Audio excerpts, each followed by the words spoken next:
Welcome. I'm Alan Mendenhall, the former publisher and editor-in-chief of Southern Literary Review, who still sticks around for interviews with some authors. I'm excited to be here today with Joe Lee, who is the author of several books, but most recently, Resting Place, which comes out, I believe, September 1st. Is that correct? We have launched the book already. September 1st is the Amazon date that it will be available through them. But yeah, we got started 2 or 3 weeks ago, so it's essentially brand new. Great. Well, just to locate our readers, we are doing this interview on August 25th, so it will air a little later. By the time it airs, you should be able to get a hold of the book very quickly. So Resting Place is the 7th in a series. Tell us a little bit about the series. Oakdale is a fictional Northeast Mississippi town. If you're familiar with, say, Tupelo, Mississippi, Oakdale is in the ballpark of 20, 30 minutes away in my mind. Ripley, Pontotoc, New Albany, Mississippi, small towns of 2,500 to 5,000 people. And I've always imagined, Alan, lots of crime, lots of dysfunction, folks all up in each other's business, skeletons in people's closets in a small place where everybody knows each other.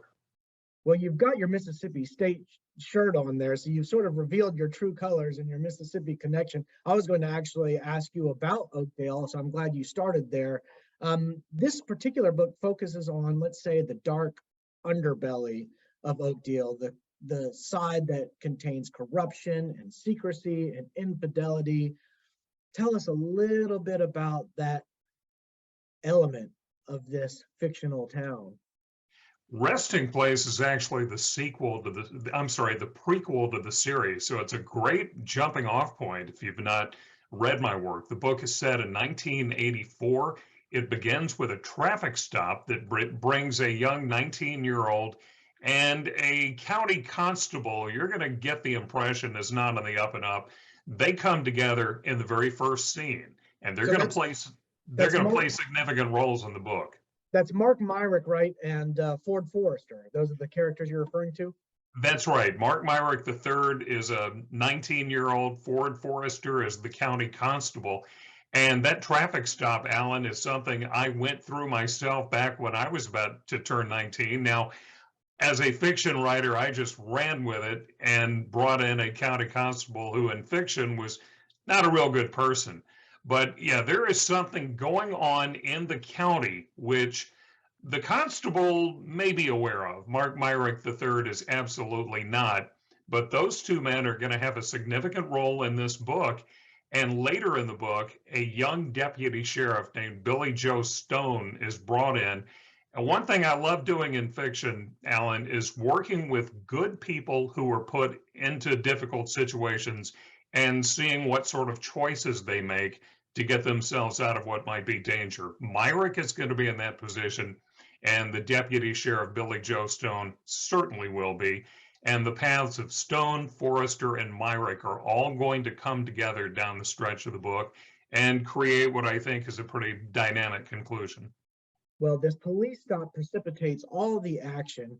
Today, we have surveillance cameras, and I recently got a speeding ticket that was through some sort of artificial intelligence, machine learning ticket, and that was disappointing. But the setting in this novel, that couldn't happen because you mentioned 1984, so pre-internet, pre-cell phones. That makes the story more dynamic and exciting because there's certain elements of mystery that occur in the absence of some of the technology we have today. And I wonder if you could speak to that. I mean, did it require research just to go back to 1984 and recall what it was like when you couldn't just pick up the phone and call somebody in the event of an emergency? No question about that. Let me answer that in two ways. First, on the research side, the last thing I wanted to do was have something in the book that wouldn't have happened or wasn't technically possible. So in '84, I was looking up not only hit songs and hit movies, but household products, cars people drove, weapons people used, products like, adhesive tape, even things that were available in 1984, local restaurants and such, But in terms of surveillance, there's a retired sheriff in Oktibbeha County, Mississippi. That's Starkville in Mississippi State, where I grew up. And one of the most striking things he told me was that as a sheriff, it was not uncommon at all when you were trying to record an interview with somebody without the kind of surveillance technology we have now. I have a scene in the story where a deputy sheriff has a tiny recorder taped onto the inside of his pant cuff. And the sheriff I talked to in real life, the retired sheriff, said that that was very common back then. He said they borrowed equipment from the local highway patrol station. And he said, if it's 1984, have your character put a tiny recorder on the inside of his pant leg and have it running when he is going to go speak to somebody he needs to interview. And that happens in the book. And this sheriff told me that in real life, it was not uncommon in court cases to have an audio tape played, and the first thing you hear is boots crunching across maybe a gravel parking lot and rap, rap, rap on a door, and who is it? All of that, would be much, much different in today's technological landscape. But in 84, that was probably about as cutting edge as it got, especially in a very small market. Well, I was 1 year old in 1984, Joe. I don't know if that's a depressing fact for you to hear or what, but this train called time only goes in one direction. Justice, injustice, those are themes of this book. In fact, they're central to this whodunit mystery. What made you explore those particular themes? I've always been fascinated by psychology and behavior. I also enjoy watching television shows like Forensic Files, the original Law and Order series that hit in the mid-90s. I really enjoyed that. And I find the juxtaposition of law enforcement and behavior really interesting. And I've always layered in a certain amount of dysfunction, psychology, and people struggling to do the right thing in my fiction. And because I'm also a fan of fast-paced suspense, I guess I try to weave all of that into a story, try to make it move, but give you some characters that have a lot of depth to them, and people, again, who are good people, but put in situations not of their own making, where they've got to figure out a good way out and make some good choices. Well, again, the book is Resting Place. It's sold anywhere books are sold. I want to finish with one final question. You are the owner and editor-in-chief of Dogwood Press. I want to ask you about Dogwood Press, how long you've done it, what types of books you're publishing, and how listeners can find out more about it. Absolutely, Alan. Dogwood Press is a small but traditional publishing house in business 20 years.